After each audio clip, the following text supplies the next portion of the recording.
This is Christian Gomez with the New American Magazine, and today with us on the program we have pro-life speaker Heather Hobbs, writer and blogger at Save the One. Heather, thank you for joining us again on the program. Thank you for having me.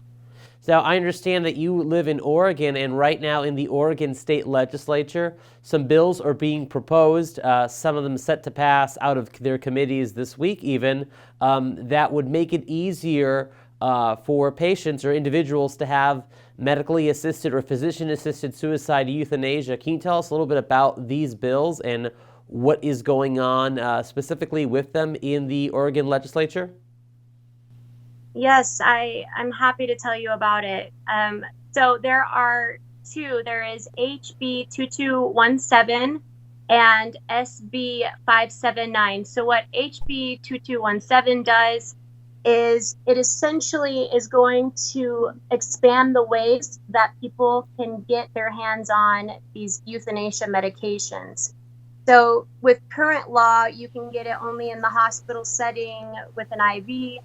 Now they're going to make it available, as a gas or a pill, an injection, any way that it's available, it will be open for anyone to get their hands on. And then 579, it removes the waiting period. Current law mandates that you have to wait 15 days to have a medically assisted suicide. And this bill that we're talking about now, it's going to remove that waiting period. It's going to also make it to where you only have to give an oral request.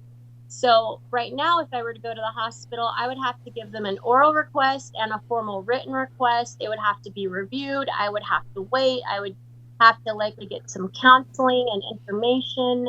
What these two bills are going to do is it's very likely to pass, and it's going to remove all of these parameters and these guidelines so that people can easily access a medical assisted suicide. So again, for our audience, the two bills are HB 2217 and SB 579. And HB 2217 essentially expands the method upon which an individual can choose to have their medically assisted suicide, from moving away from an injection to possibly even a pill, like you just mentioned. And Yes.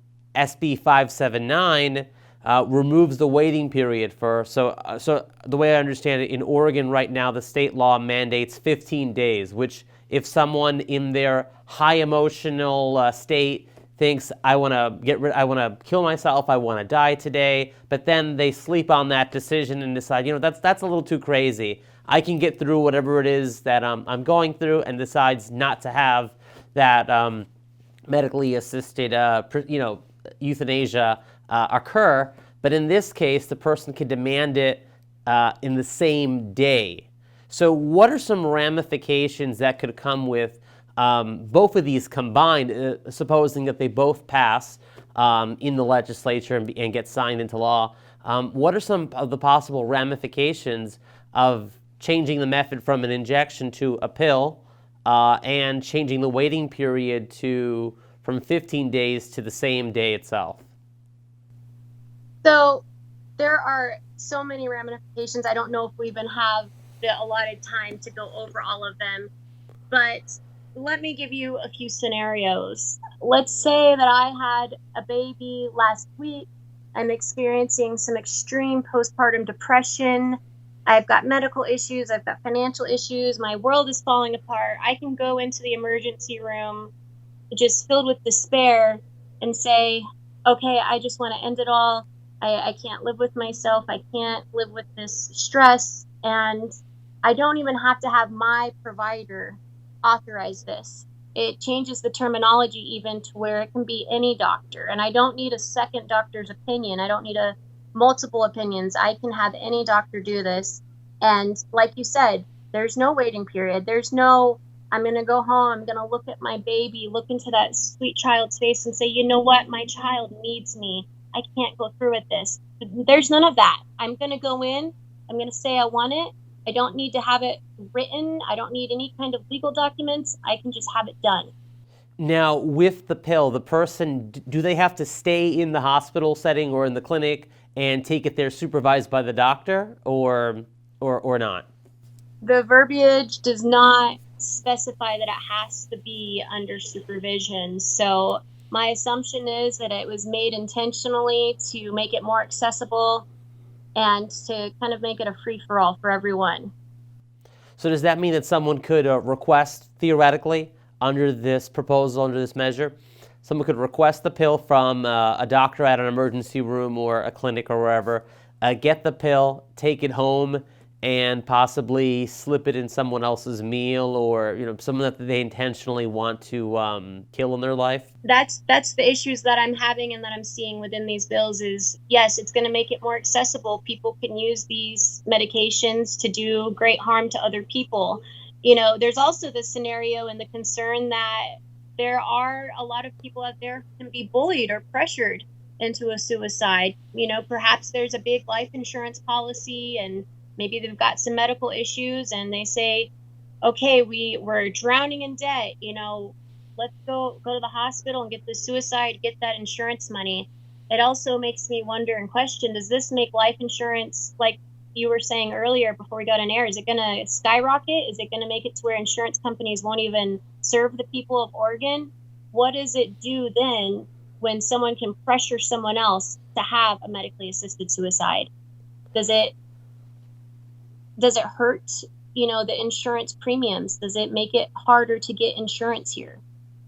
And one last question in relation to the, I guess specifically to HB2217, which, expanding the method from injection to the pill. Who essentially covers the bill for this? What if someone does not have health insurance? Would that be covered by the state taxpayers then? Yes. So this is I'm a pro-life advocate, and that is from conception to natural death. And current law for Oregon, it mandates that abortions have to be covered by insurance.